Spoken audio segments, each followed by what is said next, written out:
오늘은 화평의 도구가 되게 하소서 이런 기도하려고 합니다. 우리가 올해 연초에 신년 특세를 하면서 가난한 마음을 주시옵소서 이렇게 기도하고 또 애통하는 마음 주시고 또 긍휼한 마음을 주시옵소서 이런 기도를 특별 새벽 기도 새벽에 했습니다. 그 계속해서 한두 가지 더 주중에 주일날 하려고 합니다.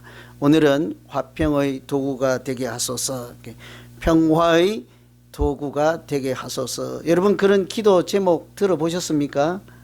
평화의 도구가 되게 하소서.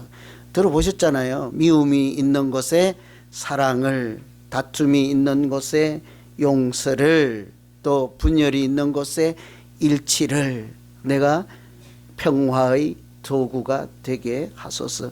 성 프란시스코의 아주 유명한 기도문이잖아요. 그런 기도를 꼭 그분만 해야 되겠습니까? 우리도 하나님, 내가 우리 가정에, 우리 교회에 평화의 도구가 되기를 소망합니다. 나로 인해서 우리 가정에 평화가 임하게 하시고, 나로 인해서 우리 교회에 하나님이 주시는, 세상이 주는 그런 평화 말고 하나님이 주시는 은혜, 하나님이 주시는 샬롬이 나를 통해서 이루어지게 해 주시옵소서. 이런 기도 하십니까? 아이고, 한 분도 안 계신다. 큰일 났다. 야, 어쩌지? 저는 좀 외람된 말씀입니다만, 이렇게 본질적으로 사람이, 이렇게 사람들이 뭐 저를 이간질 한다고 자꾸 그러는데, 태생적으로 저는 저하고 안 맞는 사람이에요. 그런 건 저는 눈빛만 서로 서운하게 보이는 사람 보면요, 어떻게든 서로 화해해서 사랑하며 살기를 그렇게 바라는 사람이요. 그런데 제가 무슨 이간질을 하겠어요. 그것도 우리 가족끼리, 교인들끼리 이간질을 하는 사람이라는 그런 이름을 붙여주어서 하여튼 뭐 자랑스럽게 잘 간직하고 있습니다만, 태생적으로 저하고는 안 맞아요. 연구하니 저는 어릴 때 우리 아버지 어머니께서 1년에 딱 한 번 싸워요. 여러분 한 번 더 싸우잖아요. 뭘 제가 다 알아요.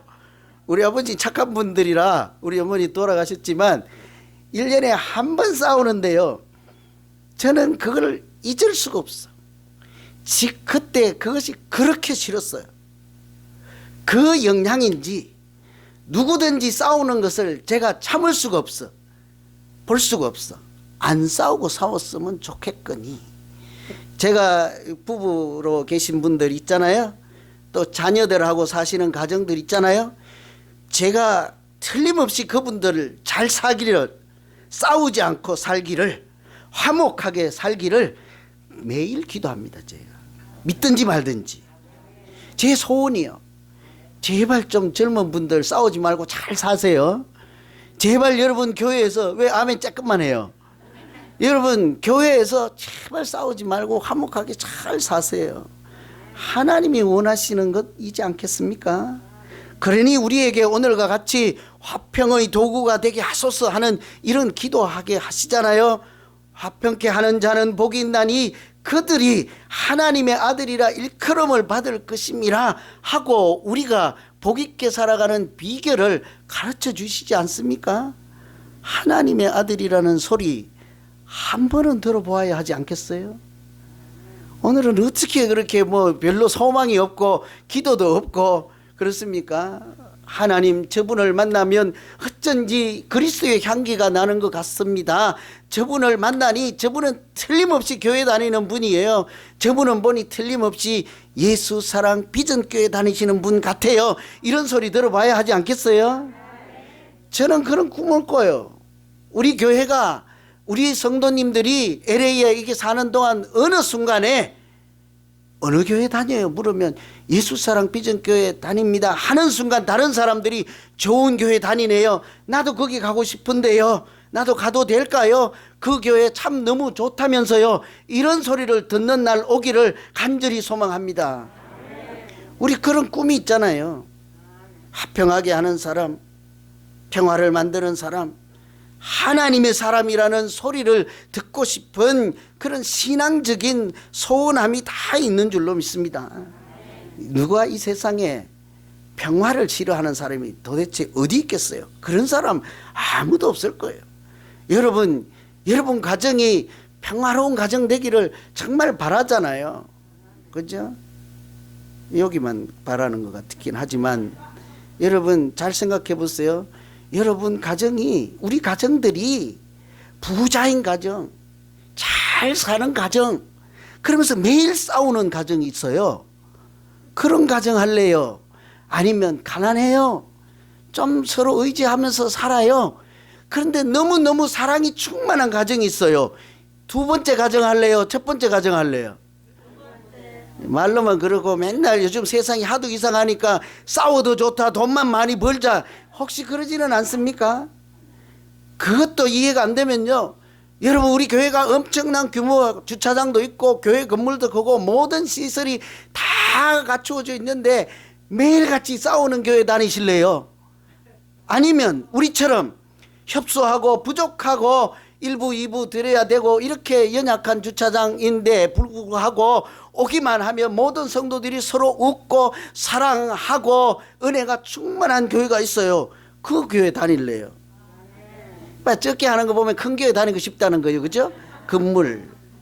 인간적인 그런 욕구가 있지만 우리 내면에 본질적으로는요, 안 싸우는 가정, 화목한 가정, 좀 못 살아도, 좀 형편이 부족해도 은혜가 충만한 교회 다니는 것, 하나님 안에서 복되게 살아가기를 우리 모두가 다 바라고 기도하는 줄로 믿습니다. 그죠? 그런데 그런 소원함이 있고 그런 기도가 우리 안에 있는데도 불구하고 실제로 그렇게 평화를 만들기 위해서 애쓰는 사람은 찾아보기가 쉽지 않은 거예요. 모든 사람이 원하는 평화임에도 불구하고 모두가 손발 걷어붙이고 이 땅의 평화를 만들고 우리 교회의 평화를 만들고 우리 가정의 평화를 만들어야 하겠습니다 하고 눈물을 흘리며 애를 쓰며 자기 것 내놓고 희생하며 헌신하는 그런 가족들, 그런 교인들, 그런 국민들 찾아보기가 어려운 세상에 사실은 우리가 살고 있지 않습니까? 제가 화평의 평화의 도구가 되게 하소서, 이 기도 제목을 넣고 미리 일주일 전에 계속 기도하고 있는데요, 우리가 추구해야 될 평화가 뭘까, 내가 어떻게 하면 평화의 도구가 과연 될 수 있을까, 이런 기도하는 중에요 참 어렵더라고요. 어떻게 내가 평화의 도구가 되고 내가 추구해야 되는 평화라고 하는 것이 무엇일까를 고민하는데 어느 날요, 제가 동시에 연거푸 연속해서 기사 두 개를 보았는데요, 그렇다, 이 두 기사 중에 내가 구하는 기도에 답이 있겠다 하는 생각이 들었습니다. 하나는요, 다 아시는 대로 카자흐스탄에 대규모 시위가 있었잖아요. 그래서 러시아에서 평화 유지군을 이렇게 파견해서 보내고 그 나라의 정부도 앞장서서 시위하는 군인들, 시민들을 향해서 총을 발포해서 아이도 죽고 어른도 죽고 외국인 사람들도 죽고 심지어 신문 기자들까지 죽어서 많은 생명을 잃지 않았습니까? 그런데 뉴스에 들어보면 평화 유지군이 곧 러시아로 돌아갈 예정입니다 하는 뉴스를 보는 순간에 그런 생각이 드는 거예요. 평화의 도구가 되게 하소서 하고 고민하고 기도하는 중에 있었으니까 그 소리가 왜 그렇게 들리는지요. 여러분, 우리가 그 군인들을 평화유지군이라고 부를 수 있을까요? 그 질문이 생기더라고요. 여러분, 가스값이 오르고 살기가 어려워져서 하다못해 길거리 나가서 나 살겠습니다 하고 시위하는 시민들을 향하여 그 나라의 정치를 하는 사람들이 총칼을 휘두른다면, 그래서 그 총칼이 무서워서 조용해졌다면 그 상태를 평화라고 우리가 부를 수 있을까요? 저는 아무리 생각해도 그들은 평화유지군이 아니요, 그것은 아무리 조용할지라도 평화라고 할 수 없겠구나 하는 결론을 낼 수밖에 없었어요. 그 뉴스에 이어서 또 다른 소식은 대한민국에서 전투기를 조종하던 그 조종사 한 분이 전투기가 추락해서 목숨을 잃는 안타까운 일이 있었습니다. 나중에 알고 보니 그 추락하는 순간을 미리 알아채고 비상탈출 했고 할 수도 있었지만 끝까지 조종관을 놓지 않고 붙잡고 있었다는 뉴스가 있었습니다.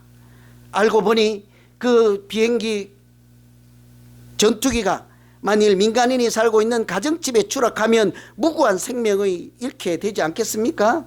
평화롭게 살던 가정이 박살나지 않겠습니까? 그러니까 자기 목숨 탈출하고 살려내지 않고 끝까지 죽으리다 하고 그 사람들 살리기 위해서 자기 희생하고 전투기를 잃어버리고 자기 목숨을 희생하며 평화를 지켜낸 사람, 그 군인이 있었죠.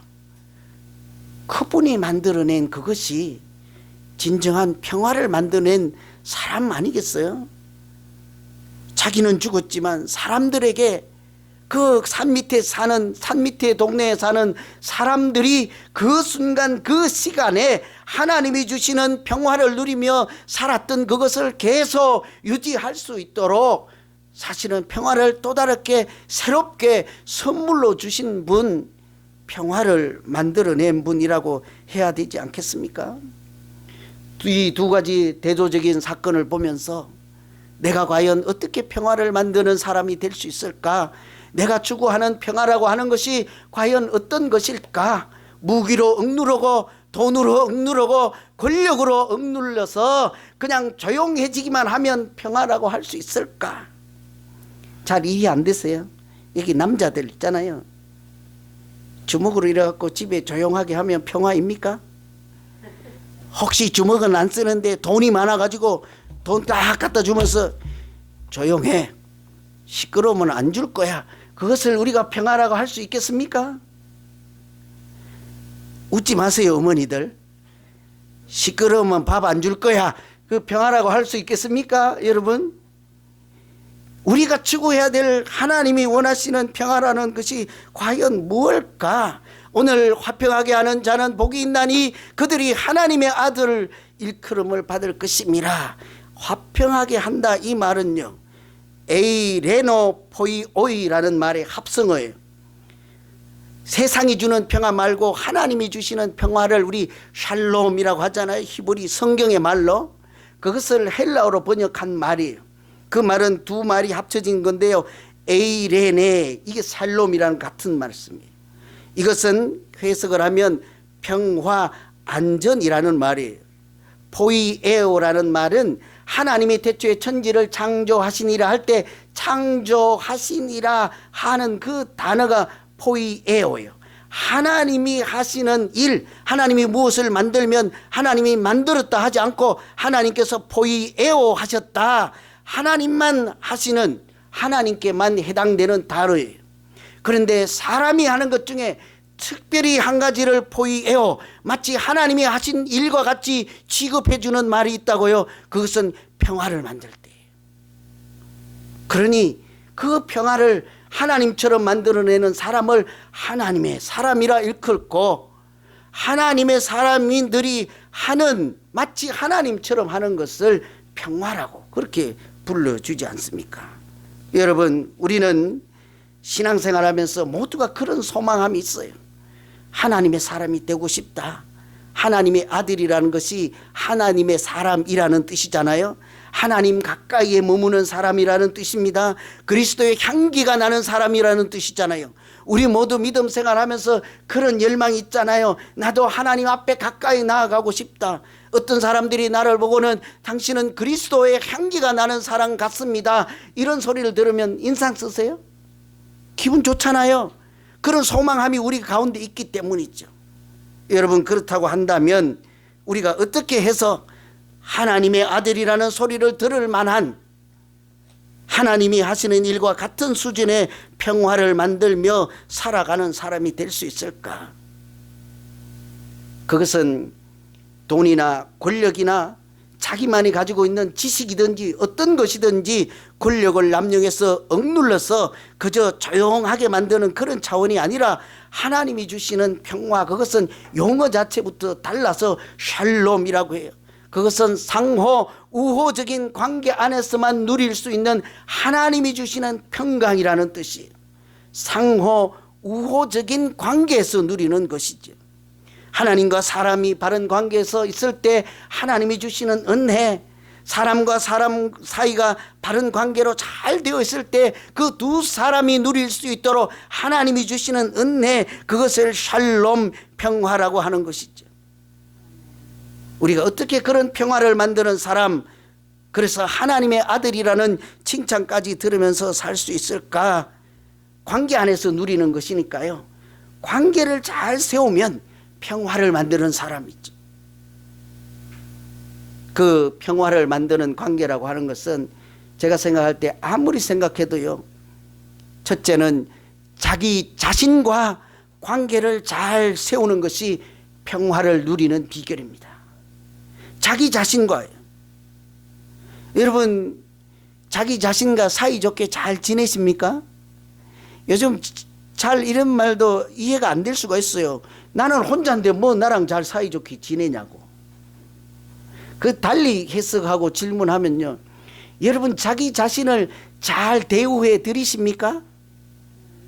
때가 되면 밥 잘 드리시고 맨날 굶기시지 않아요? 위는 밥 달라고 하는데 자기는 자기 좋아하는 게임 한다고 밥 안 챙겨준 거 얘는 배가 고파 죽겠고. 자기 자신을 잘 대우하지 않는 거예요. 아주 쉽게 하면.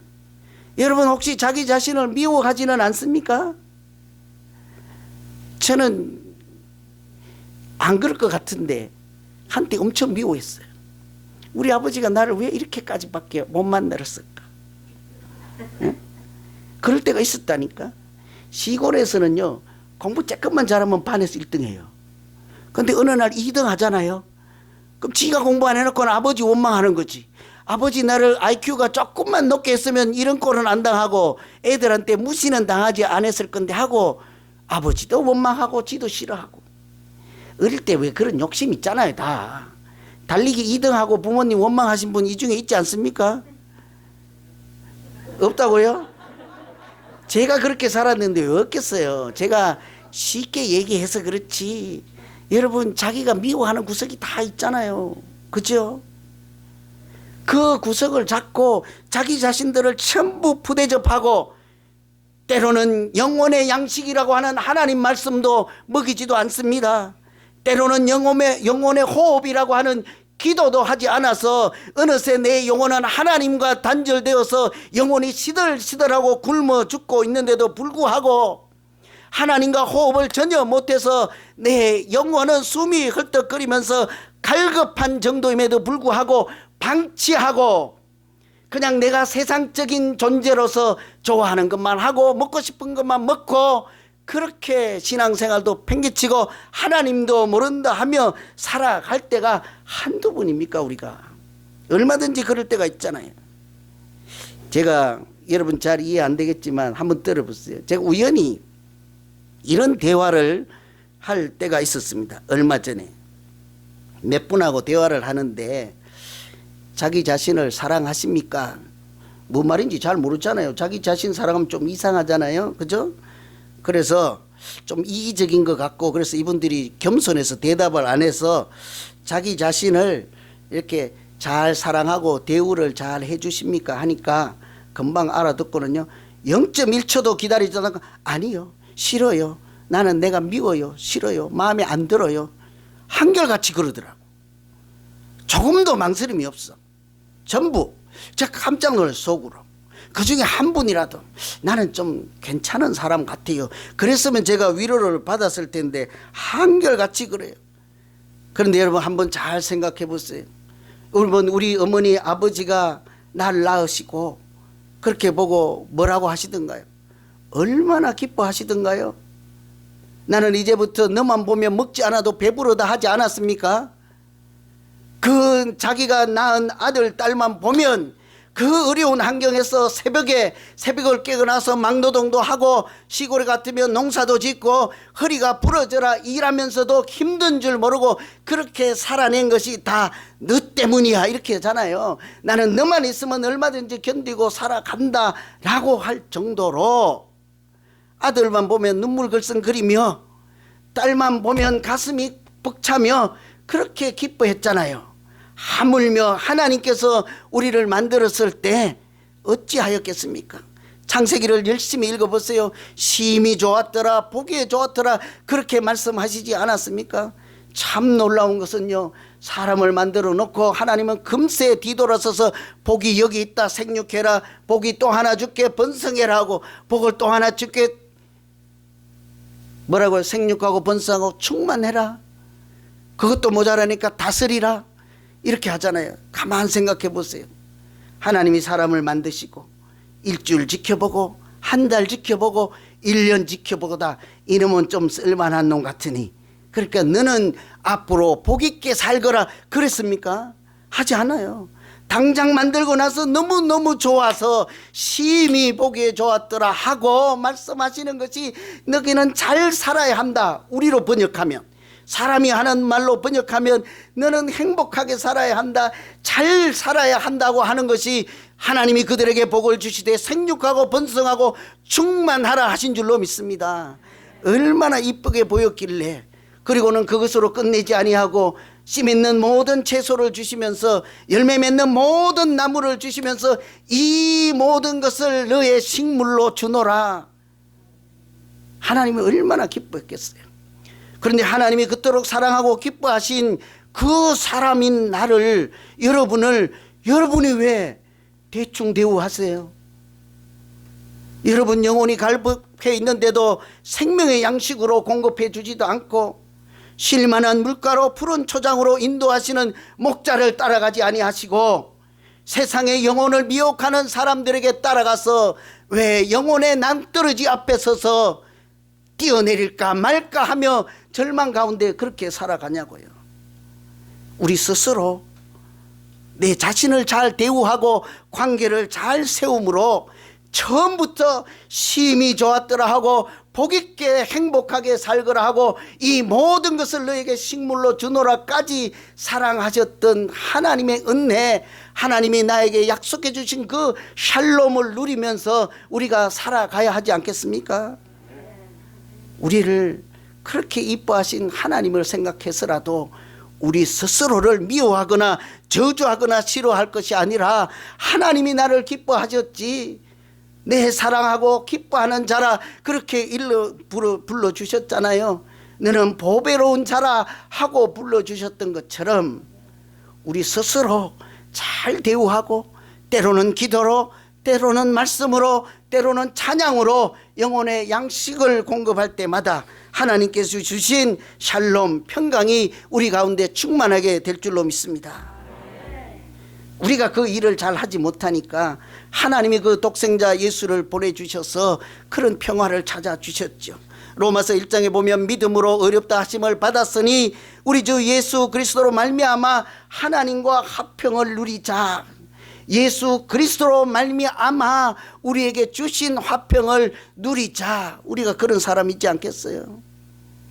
하나님은 우리가 아직 죄인 되었을 때도 우리를 사랑하셔서 자기 아들까지 십자가에 내어주시고 대신 우리는 화평을 누리게 하신 줄로 믿습니다. 제가 이렇게까지 준비하다가 질문이 생겼어요. 여러분 몸값이 얼마예요? 이따가 개별적으로 한번 문자 보내보세요. 얼마나치 되는지. 한 10불 이러는 분 한 분도 안 계실 거예요. 이쪽에는 내 몸값은 5불 이런 분 안 계실 거 아니야. 좀 높이 불러요. 한 10만 불. 그것도 안 된다고 빨리 손을 저어야 돼요. 옛날에 소모저 나올 때는 얼마였어요? 600만 불의 사나이잖아요. 여러분 600만 불 몸값입니다 그러면 아멘 하시면 안 돼요. 안 돼요. 우리 몸값은 그 정도가 아니에요. 우리 몸값은 하나님의 몸값이요. 왜냐하면 독생자 예수 그리스도를 내 자신 하나를 살리기 위해서 십자가에 내어주셨으니 내 몸값은 하나님의 사랑만큼의 몸값이지 않겠습니까? 사람으로는 계산할 수 없는 만큼 우리를 그렇게 값진 인생을 선물로 주셨으니 하나님이 우리에게 말씀하시기를 그리스도의 평강이 너희 마음을 주장하게 하라 하셨잖아요. 그 그리스도로 말미암아 십자가에 내어주시고 우리를 구원하신 그 은혜만큼 그 은혜가 주신 평강을 그것으로 우리의 마음을 지키고 생각을 지켜 너희 마음을 주장하게 하라 하셨습니다. 그러니 우리가 그 평강 안에서 올 한 해 동안 하나님이 주신 그 은혜 지키게 하시고 평강 지키심으로 다른 사람들이 나를 보고 하나님이 나를 보고 하나님의 아들이라 부르며 나 자신도 행복하게 하나님도 나를 보고 기뻐하시는 한 해 되게 해 주시옵소서. 이런 한 해 되기를 소망합니다. 자신과 잘 관계를 세우면 그것이 사실은 전부가 아니에요. 나는 평강을 누리지만 하나님이 원하시는 그것은 전부가 아니었습니다. 그리스도의 평강이 너의 마음을 주장하게 하라 하고 거기서 하나님의 말씀이 끝이 나지 않아요. 그 바로 이어서 뭐라고 하시는지 아세요? 너희는 평강을 위하여 한 몸으로 부르심을 받았느니라. 너희는 평강을 위하여 한 몸으로 부르심을 받았나니 또한 너희는 감사하는 자가 되라. 하나님이 주시는 평강으로 다른 사람과 더불어 그 하나님의 샬롬과 은혜와 평강과 사랑을 나누며 어떤 경우에도 어떤 형편에도 감사하는 사람으로 살 때 그런 사람이 바로 하나님의 아들이라 일컬음을 받는다는 말씀이지 않겠습니까? 성경 여러 곳에 찾아보세요. 모든 사람과 더불어 할 수 있으면 모든 사람과 더불어 화목하라 하죠. 히브리서 12장에는 모든 사람으로 더불어 화평함과 거룩함을 쫓아라. 이것이 없이는 아무도 하나님을 볼 자가 없느니라. 얼마나 많은 곳에서요 모든 사람과 할 수 있거든 모든 사람과 모든 경우에 화목하라. 예수님은 심지어 뭐라고까지 하시는가 하면요, 우리처럼 이렇게 예배 드리러 오잖아요. 그러면 헌금도 준비하고 옛날에는 구겨진 돈 다리미로 달여서 봉투에 넣어서 전날 준비했다가 양복에 구겨지지 않게 넣어서 헌물 바치고 그러잖아요. 요즘도 그렇게 하시잖아요. 다들 그렇게 헌물을 준비하고 또 마음을 정결하게 하고 옷도 잘 다려 입고 성경책도 먼지도 좀 털고 이렇게 교회에 오잖아요. 그래서 예배를 드리려고 손 들고 두 손을 탁 찬송을 하는데 그때 예수님이 뭐라고 그래요? 너희가 예물을 드리려고 준비하고 있을지라도 그 순간에 만일 어떤 사람하고 원망 들을 만한 일이 생각나거든 그 예물을 여기 놓고 다시 가서 그 사람과 화목한 다음에 다시 오라 하잖아요. 하나님도 우리 예배를 받으시기에 합당하시고 우리 예배를 기뻐 받으시는 하나님도 그 순간에조차도 사람과 화목하지 못하면 나에게 예배 드리는 것보다 먼저 가서 화목하고 오라, 그것이 오히려 나에게 드리는 산제사가 될 것이라 하는 하나님의 마음을 우리에게 예수님이 그렇게 말씀해 주신 줄로 믿습니다.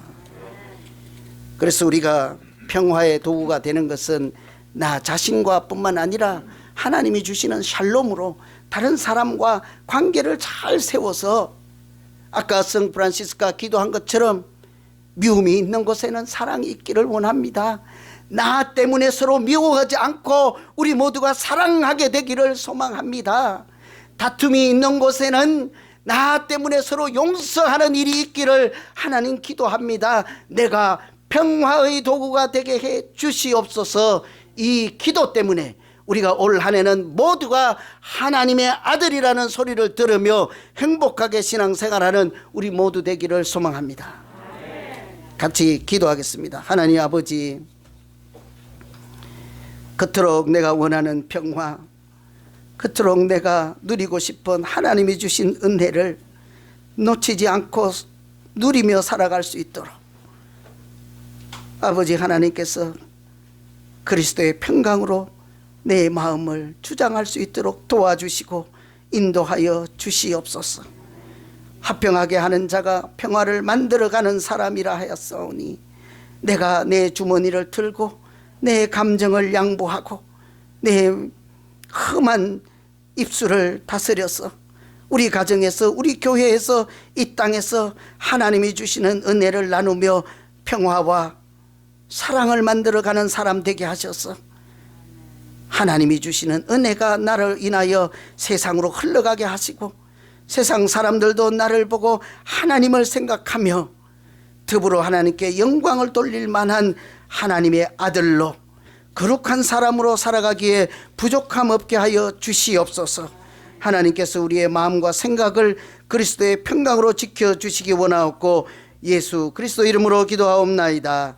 아멘.